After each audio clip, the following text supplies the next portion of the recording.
Alam nyo guys kung ano ang ulam ko guys. Ayan. Comment na lang kayo guys kung kilala nyo ang ulam ko na to. Kain tayo guys. Natin kung may ulam.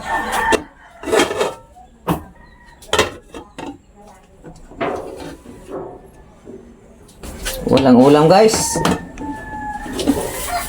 Ito guys, pwede na to guys.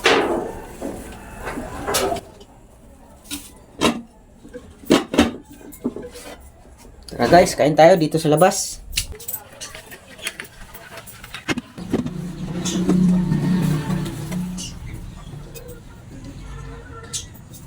Oh guys, kain tayo guys. Wala tayong ibang ulam guys. Ito yung pinaka number 1 na ulam natin guys. Oh, puti yung kanin, puti yung ulam ko. Alam nyo guys kung ano ang ulam ko guys. Ayan. Comment na lang kayo guys kung kilala nyo ang ulam ko na to.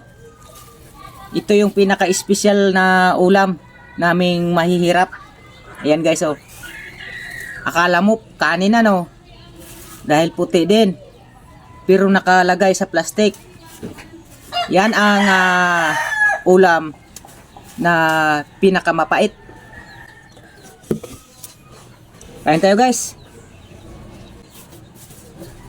Wala tayong magawa guys dahil mahirap tayo.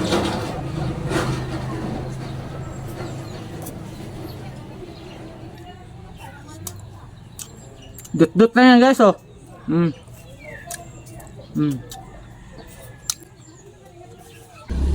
Mamaya guys maghanap ako ng gulay sa mga sapa-sapa, gilid ng sapa. Para mayroon tayong ulamin mamaya.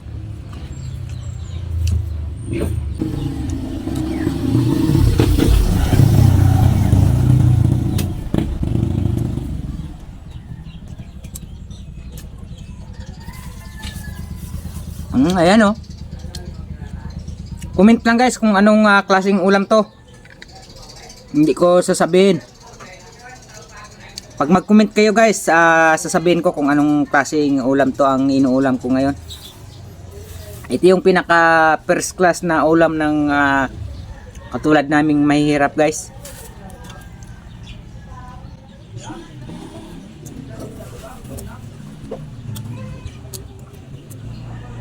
Yung puti na kanin, sausaw mo sa puti din.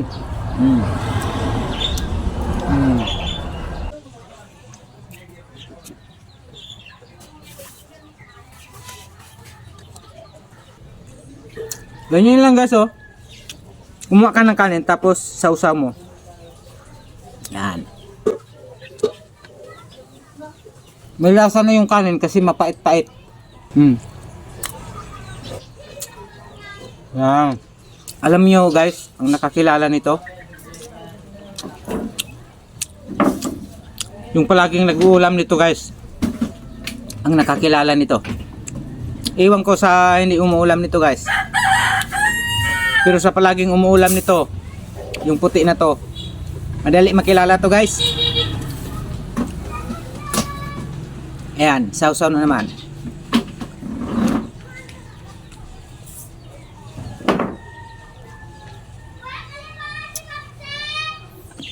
Ganyan lang guys oh, ang ulam ko.